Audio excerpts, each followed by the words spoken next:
Hello folks, welcome to episode 7 of Square's Realm. I just want to apologise for episode 6. I was a bit down in the dumps and I wasn't bringing a lot of energy and excitement to the fucking job, but hopefully I'm going to do that, make up for that last episode with this one. This one's just going to be a short story. It's a bit self-indulgent, it's fucking autobiographical. You know, I was young when I wrote it. I thought I was going to write my life story and I was going to get $1 million or something. My ego was writing checks my body couldn't cash. But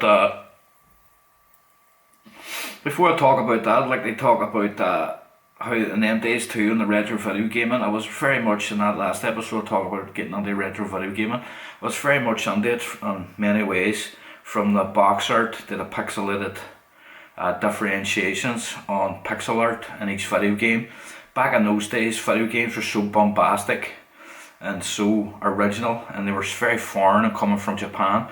And I want to galvanise that's why it was so interesting. It's just I was a bit depressed in that last podcast, and I didn't really express, my passion for a lot of the things. But we'll talk about that in another episode.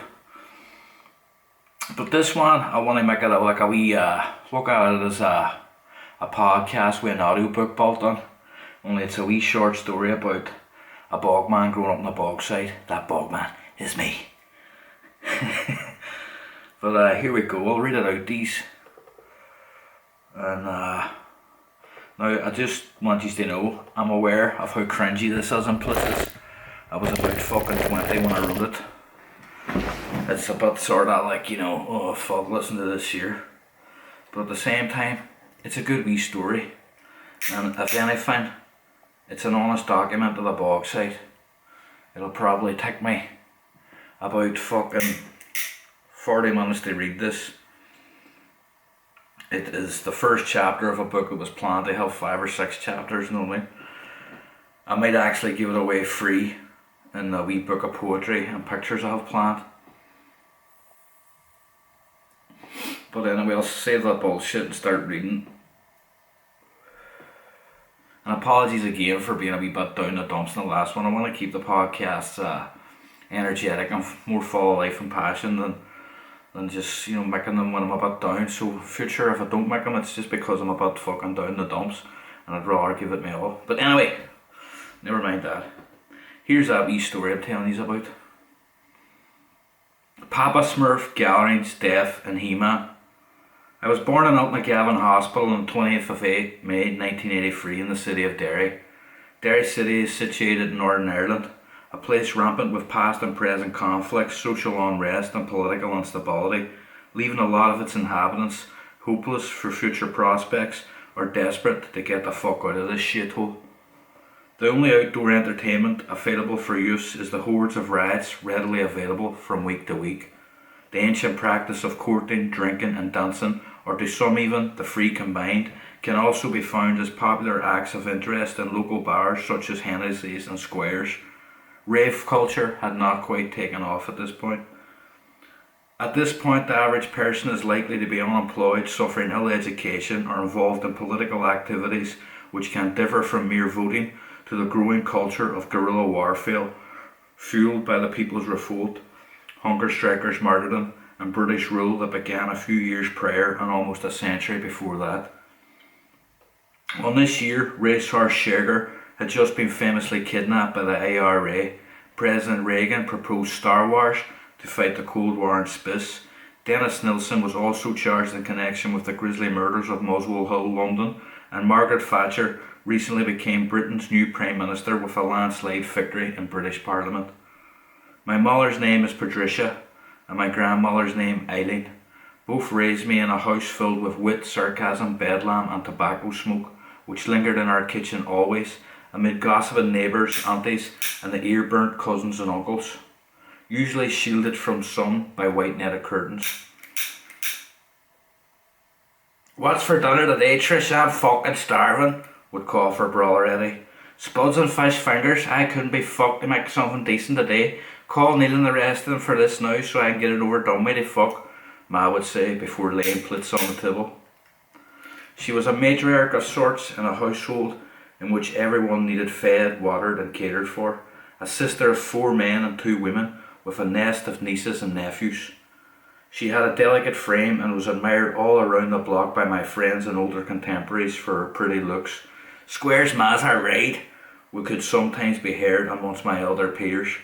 A strong, well-minded, dark-haired woman with a crazed sense of humour, who secretly smoked cigarettes in the bathroom and looked after her entire family at the age of 13, the youngest of her siblings, after her father passed away with cancer. It would only be a few years later when I was born. My mother was a strong woman who shielded her sentiments and cared for others from an early age.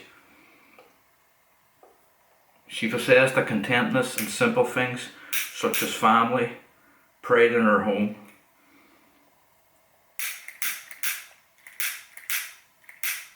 hold on,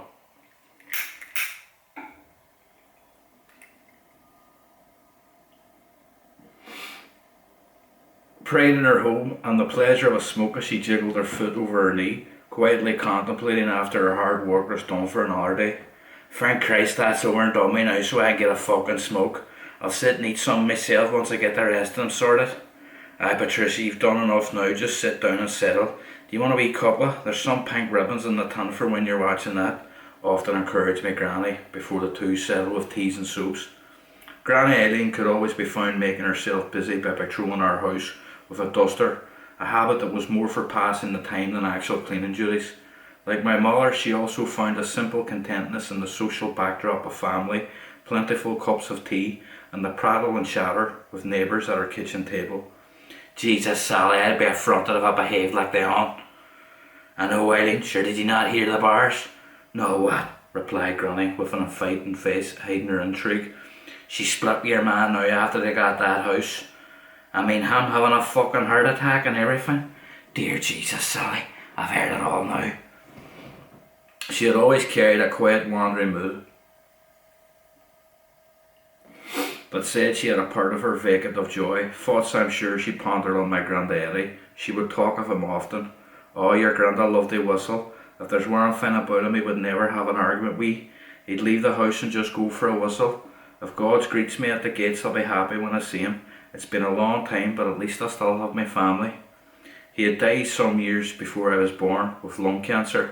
Every night in a trance-like state, she would pray by the living room fireplace, hunched on her armchair, with rosary beads wrapped loose in her hands, a morose, distant expression on her face, with eyes that seemed to have an isolated, unoccupied glaze to them, as she internally mumbled many of these prayers, a practice performed for as long as I knew her. Sat on that same chair for also as long as I can remember, she would endure hordes of 80s action films with acting talents such as Bruce Lee, Chuck Norris, Steven Seagal, or the Terminator himself, Arnold Schwarzenegger. "Shoot the bastard, Schwarzenegger, shoot him!" was one of her many yelped, then squealed profanities. Profanities always heard at night upstairs under covers. "Behind ye, you stupid fucking bastard, behind ye!" Never went blessing me with holy water at her front door, retrieving a hanky from within the bottom curl of her sleeve, smudging swipes of pensioner spit down my face. "Now may God love you to stray out in that street, son." Agitated spasms of my head as each loving swoop of coarse saliva repetition would plunge down when all I wanted to go was get outside and ride my BMX. "Be on for 6 so you can get a bath for school in the morning."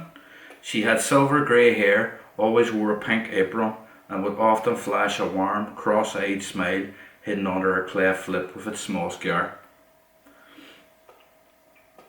One of my earliest memories is one that would inevitably cause my mother and father to separate, and also the first to fracture the blissful viewpoint of the world in which I lived in. I had been watching TV, as I would do most weeknights with my Granny Eileen. My contentness and tiredness was struck with an age of alertness, as suddenly I was disrupted by a piercing clutter of wrestled yelps and distorted ruffling. I asked my Granny Eileen in a worried, drawn-out, naive tone, "What's wrong, Granny?" Just as my Granny nodded her head with a look asking me to ignore what I was hearing, my mother charged through the living room door, stating words in an angered, furious, almost tearful voice. "This is what your bloody father's like, Paul." Guided swiftly by my arms to the kitchen, I felt my mother's grasp tight around my pyjama sleeve. Within seconds I was propped on a chair, I could see my mother and father lit by a street lamp from the light cast outside our house, making visible within the swallows of darkness the kitchen, my father's youthful acne and regretful stare thrown upon his face, glowing through the window behind me on their both agonised faces. The room overtook an impending air of anxious unease as my head bobbed between the twitching eye movements and tension between them. Jesus Trish, I'm sorry I cracked up. I don't give a fuck. What the fuck do you fucking take me for? I'm sorry my fuse blew. Please, look, you'll what? You'll do it again? Sharpen ma? No, that was only a few seconds, became stretched and expanded in the frosted moment and imprints of time. My father began pleading to my mother to forgive him and saying that he would never do it again. I swear, Trish, sputtered in beer-fueled rasps. As I glanced to my mother for some sort of needed response, I see her face, badly scratched by nails. She is adamantly stating, no way, Paul. A discerning noise dwells from her throat, no way, shaking her head, never again. Still to this day, I can't for the life of me remember any solid memories of my mother and father being happily in love, like many young people at their age at the time. I vaguely remember one memory that was soon after that, one of my father in our home. There is a few people sitting at the kitchen table. I can't remember who. He is kind of desperate and hanging by the kitchen sink. I remember him briefly glancing at me with pride. My father casually shrugs her way past him to tend to something in the water. No eye contact, no affection. She was serious in what she said that night. Apart from the experience mentioned before this, that was my one and only glance of their faces cropped close in the same frame. I was around 3 or 4 years old. Not long after, I began to experience hearing voices talk back and forth about me when I would lay in bed at night, frequently beside my mother. "He's not a good boy," one fist would state. "He's a bad wee shot," the other said. "What we do with him? Put him in a black bag and carry him away, the wee prick."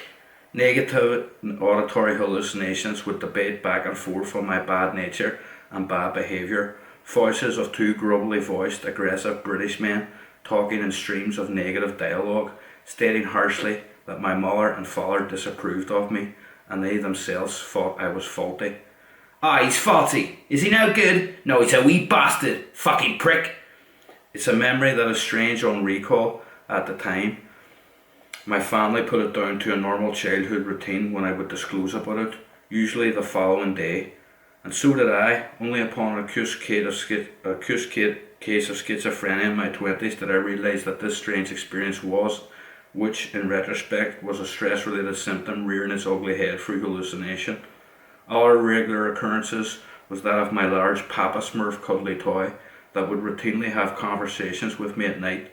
Well, at least that's how I rationalised the voices I was hearing. His voice not at all like the early morning cartoon version, but domineering, spiteful, and powerful in his command. "You're a bad boy, Paul. Get thee sleep," he would state. "You're up way too late.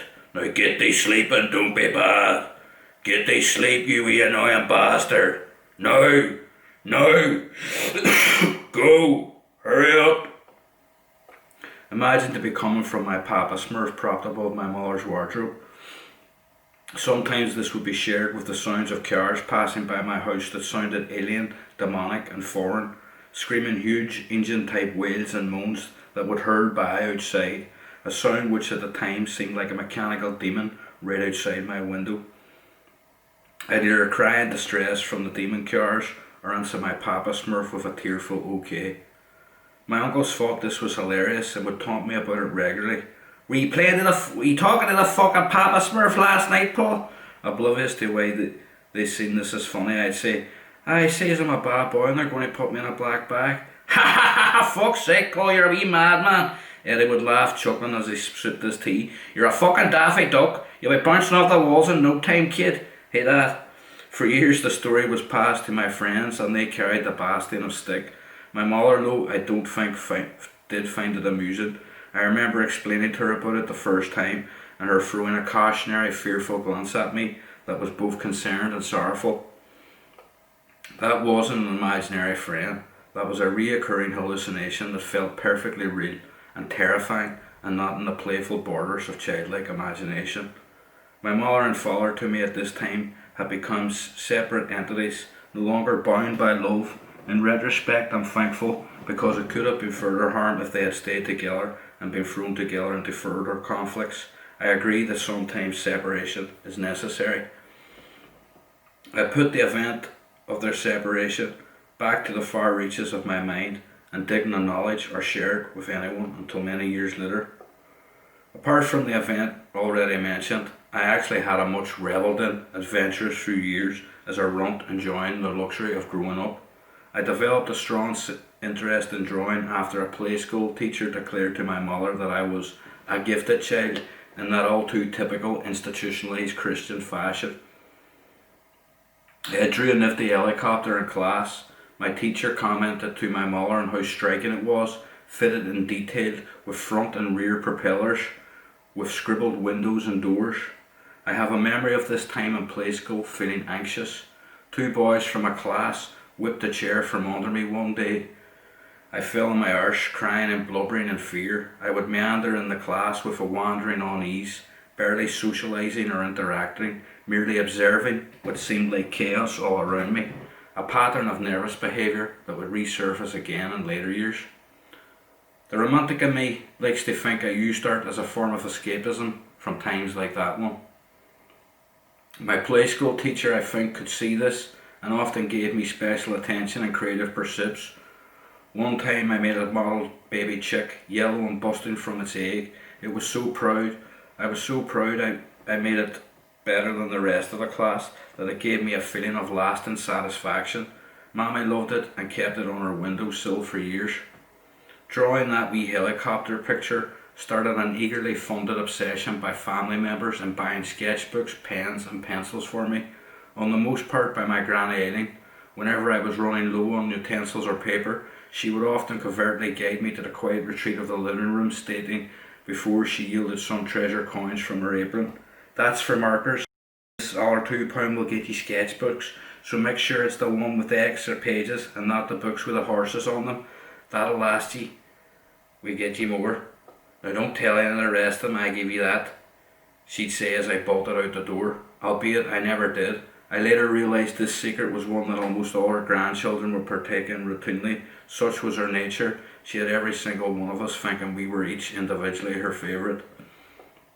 Family members seen buying me materials as a brilliant and easy way of sedating me with paper whilst conserving anything I might scrawl on. Hordes of table mats have been destroyed in this way, which always bothered my mother in her obsessive compulsive behaviour towards tidiness.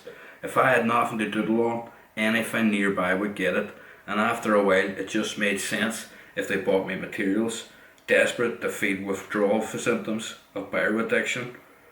I enjoyed the pastime, the act of learning and how to develop my skills. It was also an excellent trick to get the attention and satisfaction I still crave, as well as a distraction from all the female nattering. I would use my doodles on everyone, from relatives to friends, teachers and neighbours, just eager to get some praise and an ample comment, copying different styles from comic books such as the Beano and Dandy. It was doodles all the fucking way. At one point I even sent work off to Rolf's Cartoon Club. Annie O'Neill, my granny's friend, was always in her house with the show's address. "Send off to him, Paul. I see Wayne's on it every week. He can't even draw half as good as you, darling." Though they never did mention my work on his show, unbelievably each episode would air stills of the most mediocre contorted scribbles by people twice my age, something that monumentally pissed me off and gave distrust in television being a source of truthful information. Tony fucking Hart was no different either. On weekends I'd spend time visiting my father at my grandparents' house at Ivy Terrace, a street found just off the Abercorn Road, their names being John and Rosalind Donnelly. My grandmother in her essence is a walking contradiction. She has a childlike amazement about the world, intrigued by stories of fairies and little people that her very own grandmother had informed her of. A passionate chatterer with genuine valour and humorous appetite for life, but at the same time Rosalind has an observant prudent instincts that's in no way slow to the wits of others. She was a staunch Irish Catholic and proud of her family. When her sons were involved in the IRA, one on the blanket. She could be found in the mornings ironing their military uniforms. Once asked what she would like for Christmas, she replied with a snigger and glint in her eye, Rhett Butler, Clark Gable's character from Gone with the Wind. My grandfather, a strong Irish Catholic who for years trained youths in the art of boxing, had a keen interest in greyhounds like any stereotypical Irish Catholic, excluding priests, could wrestle his tipple as well as an opponent in the ring. When drunk he became a giggling prankster, which added a paradox to his strong sober pride. Weekends spent here were always filled with something for me to do. I would loiter about in a nearby local shop, where inside lay one of the most dingiest video game arcades I have ever seen. A place which could only have been from that era, not like today. Most arcades since then have died off due to the competitive home console market. These types of squalor social environments are something I nostalgically miss. About 4 or 5 cabinets sat side by side on the cold floor scattered with trainer tracks and stumped out cigarettes. The place was an urban drop-in zone for disgruntled youths with nothing better to do with their time than invest money on nicotine and Tetris dependence. Oh Jesus, he is a twat, a big lump of a dick spat from one of the cabinets. Beat it, mister, I replied in a spoiled tone. Eat the fucking fangs then, get it, you wee plonker, he vented as he shoved me from the joystick. Glunk, ding, ding, ding, ding, ding, ding, ding. There, I got you, free man, you wee dickhead. I skeptically grabbed the joystick, wary that he might take it off me again, his size and harsh attitude constantly demeaning. You're lucky I don't hit you a clip in the air, you wee prat. Frowning, I wiggled the joystick and lost my money within moments. Ha ha ha, you wee gimp, cackled the Tetris lump. This sort of thing was to be expected. It was the teenager's turf, not a wee spoon from down the bogs. I would usually get about 50 pence from my granny Rosaline and blow it on shoot 'em ups or Street Fighter if elders like the Tetris lump didn't come to my rescue. When my money had gone, I would just sit and gaze in awe at streams of all this unearthly Japanese psychedelic imagery and noise beaming off the screens and blaring from the speakers. An assortment of visual styles and sounds would just ooze from the cabinets and into my brain. Stylized text, insane characters, and a new approach to visuals that was what I seen in the streams of pixelated images, otherworldly and bombastic compared to anything I found in comic books or movies. The row of machines displayed a kind of bleeping electronic orchestra as each was bashed simultaneously. I would absorb the pseudo-mature bullshit from dropouts, stealthily lingering in the corner, sat atop the cold concrete steps by the exit door. This could probably be blamed for my fascination with hallucinogenic drugs when I was a little older. Dishevelled youth, weird harmonies, exotic visuals. It seems plausible. I would also go fishing by the River Foyle with my father. He showed me the skills involved in casting and reeling a trusty rod he had bought me as a gift. One such day, after watching him humanely kill a fish and place it in a nearby carrier bag, I asked in a callous, curious tone, "Can I kill one, Daddy?" He said, "Aye, son," and with that permission came a raw, instinctual, sadistic pleasure in slowly torturing flukes or eels that we had caught. Speaking about this day today, my dad recalls being tremendously disturbed at the sheer enjoyment I derived from persecuting these poor creatures. I laugh, but my father still found it hard to see the funny side. "You had about 5 or 6 dead flukes and eels scattered all around you, with their entrails hanging out, and all you could do was laugh your head off as you crushed their wee heads in with a brick," he said in a bewildered, stunned tone. I remember gazing down at one of the fish, its guts splattered from inside and gawking for air. My gaze was transfixed on this poor animal suffering before me. It had a freaky struggle with each breath. Watching it die just seemed to entice my curiosity as I looked on. Pondering that, it is understandable why he probably thought his offspring was an adolescent psychopath with narcissistic rage akin to that of Jeffrey Dahmer. So we're over halfway there now, folks, if you're wondering how long this is going on for. So, okay, we'll keep going here. In the street where I live, 2 of my best friends were, and still are to this day, Darren Wilson and Raymond Ryan. The first friend I ever met was Darren. I remember the day I met him as clear today as it probably was then, the day after. He was standing by Kells Walk. The sun was strong and carried a heavy heat with its rays. He seemed nervous, and I know that I was too.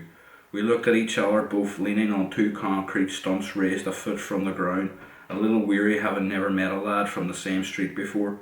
Darren stood there with his portly frame, and from his stocky head spoke the inquisitive, queasy words. "What's your name?" "Paul Rory," I replied. "What's yours?" "I'm Darren," he retorted in a soft wee lad voice. "Where do you live?" "Here," I replied in a voice unfamiliar with anywhere else. "Do you like Mr. T?" Darren said. "Aye, he's got big muscles, he can lift a bus."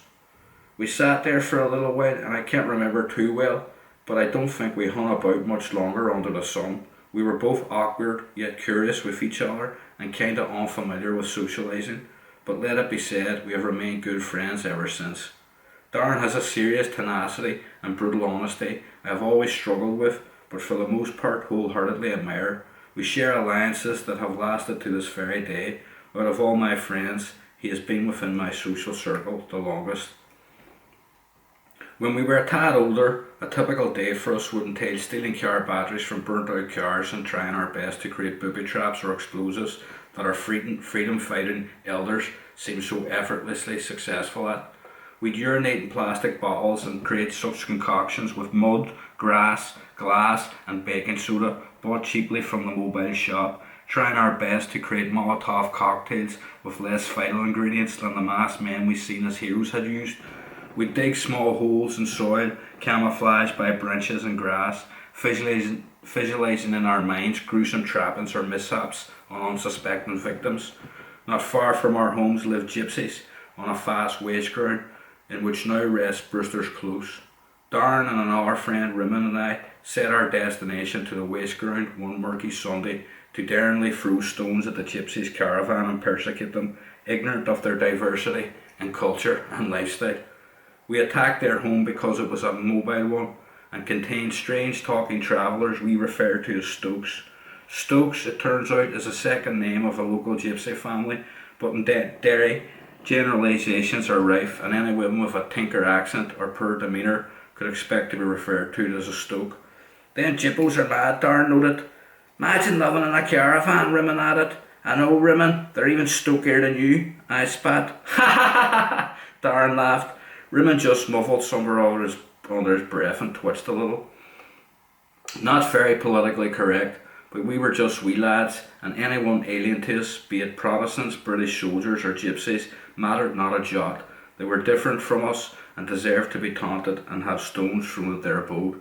Such was the power of our conditioning. "Fuck off from here, you wee bastards! Leave us be!"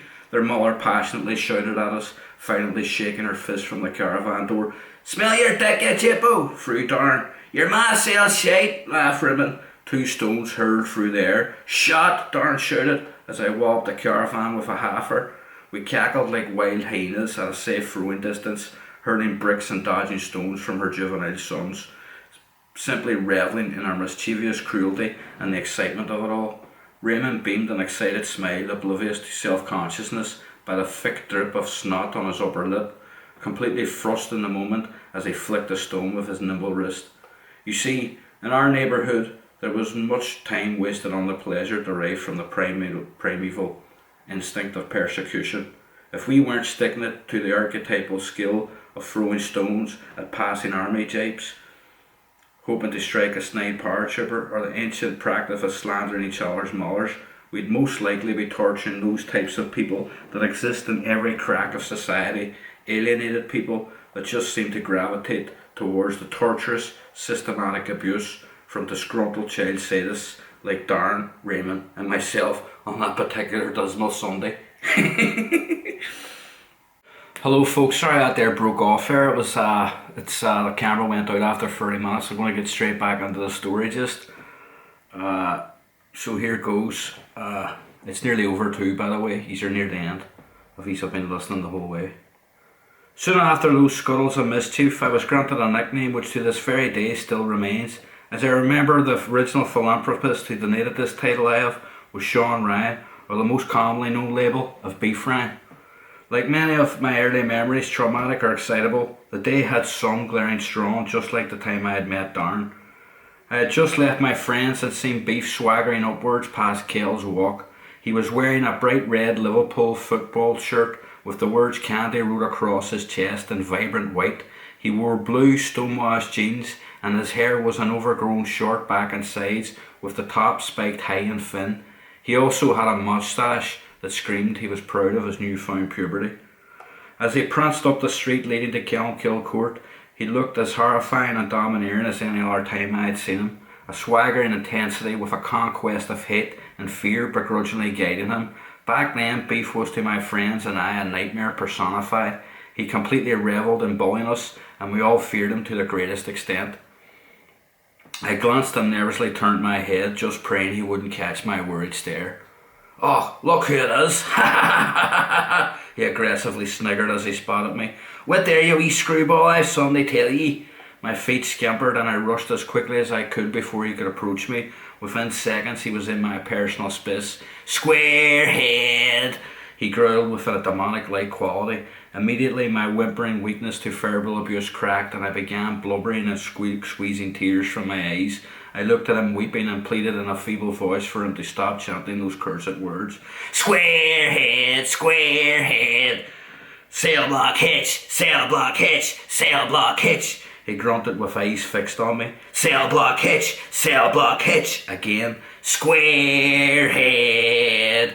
My gushing tears didn't work to deter him. In fact, they only encouraged his torturous chant.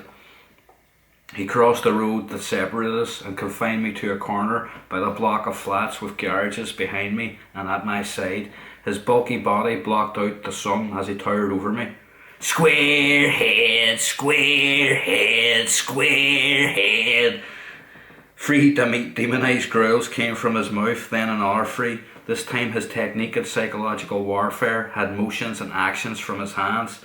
He repeatedly said those words, only now piercing the form of the said ship around his own face in forced right angles, with the fingers jaggedly pushing him forward with each time he spoke. "Squarehead! Squarehead! Squarehead!"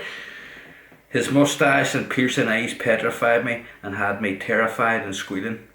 After a few minutes, what little guilt he had at the time congested his behaviour, and he stormed off laughing mercilessly. I scurried home, wishing God had granted me a rounder head, crying in fear with emotions fraught and blinded by burning tears. From that day forward, the title of Square just seemed to stick. Everyone from that point on knew it was an easy way to rattle my cage. After a while, though, I did get used to it. My cousin Garthley affectionately added "spare" at the end to lighten the load from its derogative, hurtful origins. But I suppose even that was pussy, as the children's TV show Care Bears was being broadcast at that time, and so I was then referred to as Square Bear. It wasn't a botched circumcision, as I have later claimed. When not torturing gypsies or invading tyrants, we would scurry the streets early in the morning, hounding for plastic bullets that were shot at rioters the night before. Visiting tourists usually paid cash for these hazardous chemical tubes of beige. Raymond usually was the most successful. He carried a contradiction to his disposition. For although weak in a fistfight or confrontation, he was fearless to a challenge or physical dare.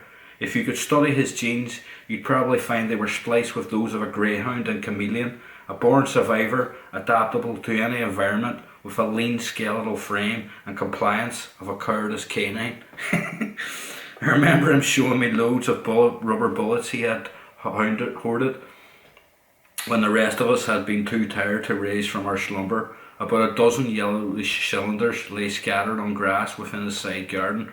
"Want to see this, Square?" We looked along his garden wall, peering down from the side of the shed's roof.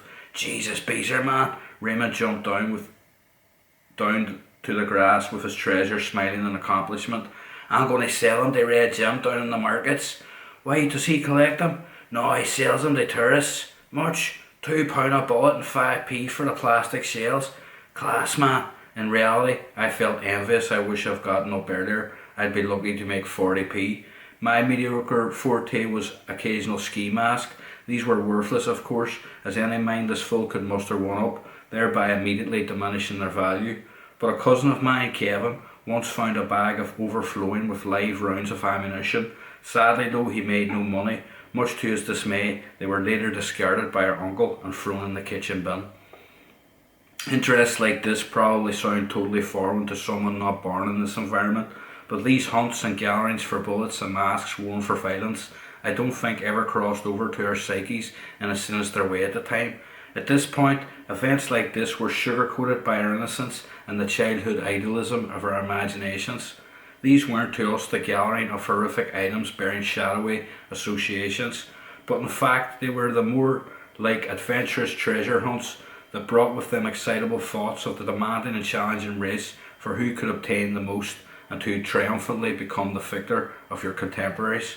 Dark as they may sound, these were exquisite times. My second brush with an animal dying happened not shortly after my experience with the dreaded beef. My cousin Kevin, who back then had always been our clan elder, was 2 or 3 years our senior, and like most group dynamics of that age group, was a leader because he could easily dominate us physically. He had a testosterone-charged appetite for action films, just like my Gran Eileen's entourage of muscle-bound violent hedonism. I don't know what it was with machismo AK-47s in the 80s, but whatever it was, it seemed like Kevin and my Gran Eileen had broken into its medicine cabinet and overdosed. Using his usual ninja code, Kevin had directed Darren, Raymond and I to go steal some brooms from our yard so we could make fresh issue of homemade nunchuckas with chain and some double nails Kevin had obtained earlier. Just as we set off on our broom-fueled mission, Kevin and Darren yielded from underneath wash yards and Colin Kilcourt, having covered just yards. "Merely see this!" As our group gathered under the alley, we lowered our heads to the floor at what Kevin and Darren were already staring at, their heads sunk and their chins tight near their chest. It was a small shaggy dog, its eyes tense shut with a purple tongue hanging between its jaws and slumped lifelessly to the side. Blood had hardened around its teeth, as they probably had clamped shut at the time of the poodle's demise. His fur was coarse and dirty, with one of his legs slumped and clearly broke by its impossibly awkward position around his arse. "Ugh! Jesus, smell that! It's dead!" muffled a voice as the dog was poked with a stick. "What will we do with it?" someone spoke, hesitant of what was to come. I can't lift it out of our hands, it's fucking stinking," I said, wrapped in germophobia. "Get that board from round that corner and we'll lift it," Kevin Lee cleverly explained. "We'll bury it," Darren said. "Who's going to push it on the board?" someone said. "Not fucking me," scoffed Darren. "Well, you know I can't do it, I hit germs," I explained. "It'll have to be you, Snuff, if you want to be higher up in the ninjas," Kevin ordered Rimmon. Rimmon shuttered his mouth and clenched his neck muscles before shaking out off a twitch and submitting with a soft "all right then." We carried the carcass to the back of an old people's home about 100 yards away. Being the brainwashed Christians we were, someone suggested we say a prayer. We quietly sat there for a few moments, circled around the dog and lay on board, stayed in concrete, each one of us solemn for the mangled dog spread out in front of us, its stench sickening and pungent as we reflected on what had happened. We each held sight of the board and slumped the carcass in soil. It slid off the board we had carried him in, it seeming no better off by our cumbersome burial than the way it was before, found in a cold, rain-soaked alley slumped by a wall. Because of that incident, over the next few days our group had a newfound identity. We temporarily lost our interests in ninjas and nunchuckas and turned our interests to work that would impress any self-respecting animal lover. Each of us attached cardboard fronts on our bikes with the words "The Animal Savers" borne in thick felt-tip pen. We cycled our streets in squads, passionately looking for injured animals, although never to any avail. Not to be disheartened on our optimistic quest, we ended up becoming the animal world's very own funeral directors. Burying any animals we found, every single creature apart from the dog was a dead pigeon, in wheelie bins or where the contorted dog lay. At times I would just visit the animal alone, morbidly fascinated, much like the time with the fluke when fishing with my father. Over the coming days I would routinely visit the carcass, staring motionless with a morbid warped gape at all the new life flourishing on its flesh in front of me while the carcass itself fettered out and away from its resting place. The first of the process was when his internal organs began to collapse, showing only skin lay on bones. Then around the mouth area, maggots began seething on his gums.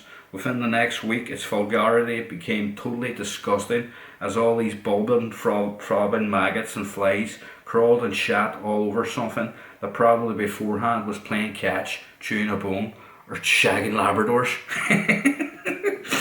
Death, it seemed, had now become something that seemed imminent and daunting. The very thought of this process the dog had withstood, or rather hadn't.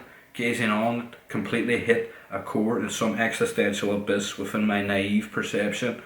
I was barely 7 and had already begun the process of quenching mortality in an environment way more violent than TV's The 18.